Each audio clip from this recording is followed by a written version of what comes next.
the new book, Freedom and Forgiveness, a fresh look at the Sacrament of Reconciliation, hopes to teach us that the sacrament is more than just admitting our faults.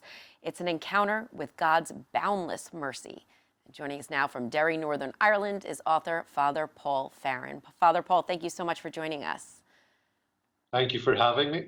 So tell me more about what inspired you to write Freedom and Forgiveness. Yes, I think, like when you look at the father and the prodigal son, like the father and the prodigal son was foolish in the eyes of the world. He was an old fool. He gave away his property before his time. His younger son really said, I wish you were dead. I want my inheritance now. And he went away, as we know, and he squandered that inheritance. And yet what did the father do? The father didn't say, well, that's the end of that one. I'm not having anything more to do with my son. He waited. And I have this realization that the father was out looking every day to see if he could see his son coming in the distance. His desire that couldn't be diluted by anything was that his son would come home. And he didn't want to, when his son did come home, he wasn't interested in the story. You see, we need to tell the story for our sake, not for God's sake. But the father wasn't interested in the story. All he wanted to do was hold his son, to love his son, and to celebrate.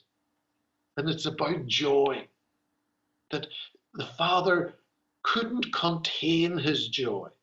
And that's why he had the celebration. But the son, all he did was he came home.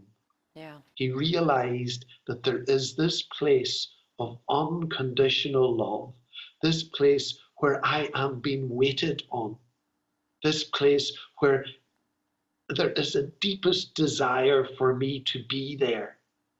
And I can go there as I am without changing anything, but just by being true.